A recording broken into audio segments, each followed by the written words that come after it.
Бақытты болғыңыз келе ме? Екінші бөлім. Бәрі де өз қолыңызда. Өміріңізді бақытты етіп, махаббатқа бөленуге ешқашан кеш емес. Сіз бақытты болу үшін жаралғансыз. Бақытсыз болу да өзіңізге байланысты. Таңдау сізде. Әйелге тән сұлулық. Әлем сұлулыққа тұнып тұр. Айналаңызға зер салып қарасаңыз.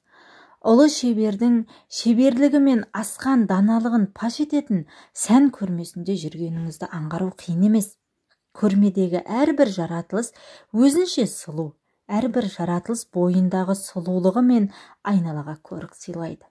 Күлім қаққан күн, жымыңдаған жұлдыздар, ақша бұлттар мен иісі жұпар аңқыған түрлі түсті гүлдер, балапанын бауырына басып, айналаны әсем әнге бөлеген құстар әлемі, аспанмен таласқан асқар таулар мен жан жануарлар. Өзен, көлдер, бәрі де сұлу.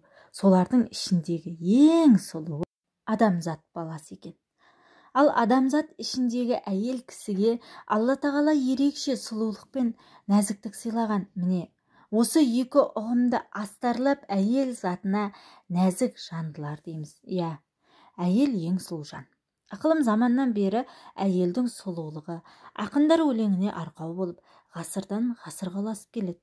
Әйел сұлулығы, әйел парасаты талай ердің абыройын асқақтатып, мерейін үстем етті ғой. Әйел сұлулығы тіпті кейбір қауымдардың түбіне де жеткен болады. Себебі сұлулық бар жерде оған деген қызығушылық та қатар жүреді.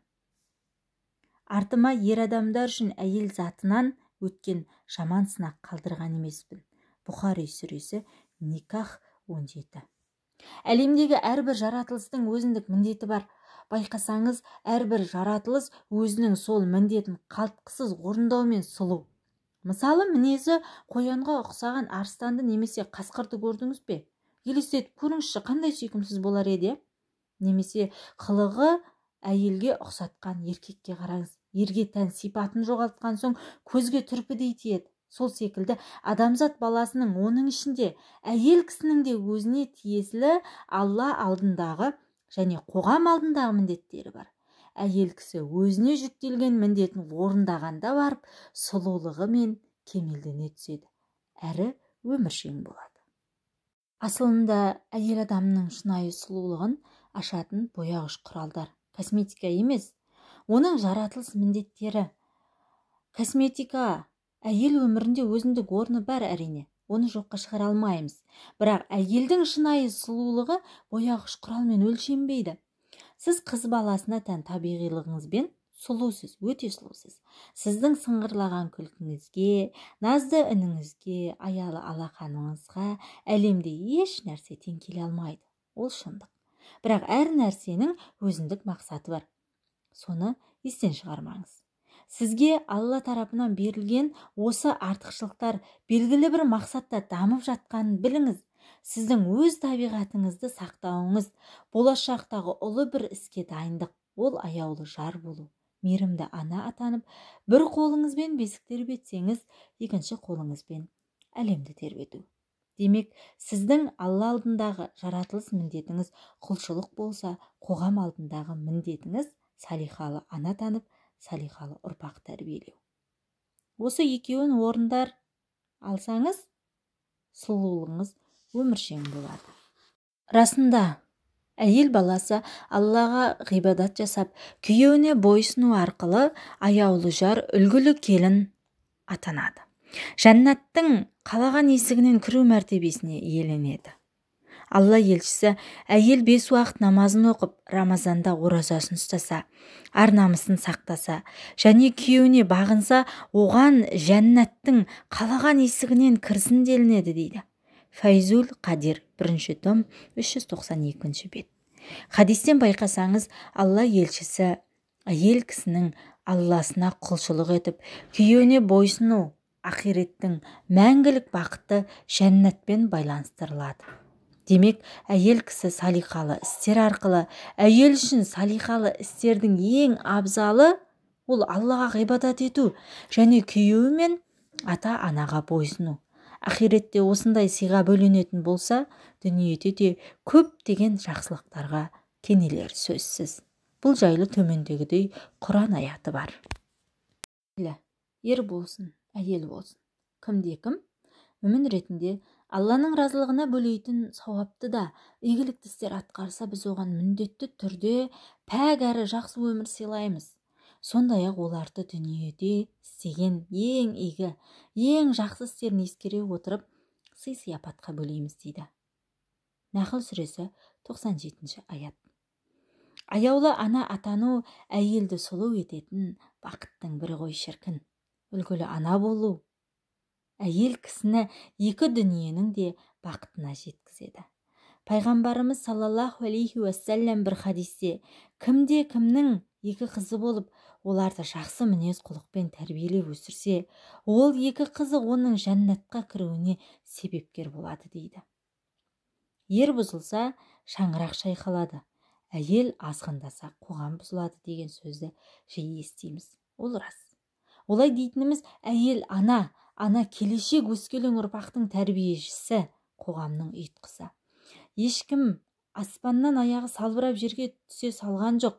Хан да, қара да, батыр да, ақын да, данышпан да анадан туған. Араб халқында ана мектеп, медресе деп айтылады. Өйткені әрбір жеке тұлғаның фундаменталды тәрбиесі аналардың ықпалымен жүзеге асады. Сіздің аяулы ана атанып, салиқалы ұрпақ тәрбиелей білуіңіз жан сұлулығыңыздың айғағымен көрінісі.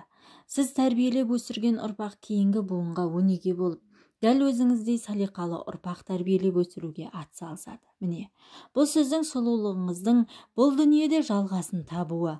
Ал Алла алдында маңдайыңызды сәждеге қойып, салиқалы ұрпақ жетілдіру арқылы сіздің ақиреттегі сұлулығыңыз тіптен керемет және мәңгілік болады деп үміттенеміз. Осы жайында Мұхаммед пайғамбар мен оның аяулы жары Үммі Сәләмә анамыздың арасында өткен әңгімеге құлақ салайық. Мүміндердің анасы Үммі Сәләмә Алла елшісінен, осы дүниедегі әйелдер абзал ма, хор қыздар ма деп сұрайды. Алла елшісі, киімнің сыртқы жағы ішкі жағына қарағанда әдемірек болады. Сол секілді осы дүниедегі әйелдер хор қыздарынан да әсем болады деп жауап береді. Не үшін олай? Оқыған намаздары мен тұтқан оразалары және жасаған мінәжаттары үшін Алла тағала олардың жүздерін нұрға бөліп, тәндерін жібектей етеді.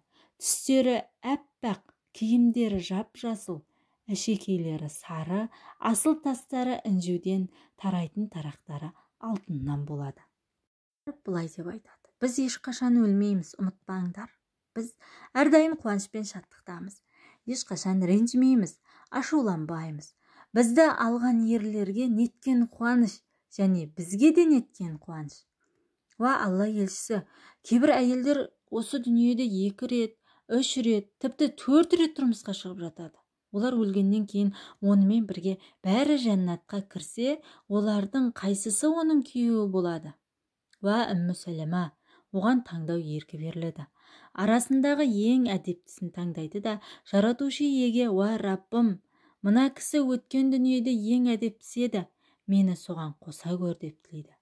Ва Үммі Сәләмә, көркем мінез екі дүниенің жақсылығын алады. Әл-Хайсами Мәжмағуз Зауаид 7-184 11396 хадис. Тақырыпқа қосымша: күйеуі өзінен разы болған күйде қайтыс болған әйел жәннатқа кіреді. Ибн Мәжә Неке 4. Хадиске түсіндірме: Пайғамбарымыздың заманында ділмарлығымен, батырлығымен аты шыққан Язид қызы Әсма есімді әйел кісі болатын. Бір күні сахаба ханымдар ақылдаса келе Әсманы радиаллаху анха сұрақтарына жауап алу үшін пайғамбарымызға жіберуді ұйғарады. Әсма бұған келісім беріп, ардақты пайғамбарымыздың құзырына келеді. Сөзін былай деп бастайды: ата-анам сенің жолыңда құрбан болсын. Ва Алланың елшісі, әйелдер мені сізге сұрақпен жіберді. Алла тағала сізді қияметке дейінгі ер мен әйел қауымына пайғамбар етіп жібергеніне еш күмән жоқ. Біз әйелдер қауымы да Алла мен елшісіне иман келтірдік. уа Алланың елшісі. Ерлер қауымы түздің адамы болса, біз әйелдер қауымы көбіне үй шаруасымен шұғылданамыз. 9 ай, 10 күн толғатып дүниеге бала келеміз. Бала тәрбиелеп, отағасының көңілін табуға тырысамыз. Сіздер алыс сапарға шыққан кезде үйдегі бала шағамен мал дүниеңізге бас көз боламыз. Сіздер болсаңыз жамағатпен жұма намазын оқып, жаназаға қатысасыздар. Науқасқа зиярат етіп, ешбір кедергісіз бірнеше мәрте қажылықта жасайсыздар. Ел басына күн туғанда жағдай болса, Алла жолында майданға аттанасыз. Осылайша көптеген игі істер жасау арқылы сауапқа кенелуде бізден озып жатқан жағдайларыңыз бар. Ендеше біз де сіздер секілді осындай мол сауапқа кенелгіміз келеді. Оның қандай жолы бар дейді. Әзірет Асманың сөзін мұқият тыңдаған пайғамбарымыз жанындағы сахабаларына бұрылып, діни бір мәселеге қатысты өзінің сұрағын дәл осылай жеткізе білген басқа бір әйелді көрдіңдер ме? дейді. Сахабалар да таңданысын жасыра алмай таңдай қағады. Пайғамбарымыз Әсмаға былай дейді: сені осы жіберге жіберген әйел кісілерге айта бар. Әйелдің күйеуімен жақсы қарым-қатынас жасап, оған бойсыну арқылы разылығын алуға тырысуы сауап тұрғысынан жаңағы айтқан игі істеріңнің бәріне тең. Мұндай жауапты естіген Әсма қуанышы қойнына сыймай, лә илаха иллаллах, яғни Алладан басқа тәңір жоқ деп Алланы ұлықтаған күйі әйел сахабалар отырған жаққа қарай асыға жөнеледі. Ибнул Асир Усхуд Ғаба 7-19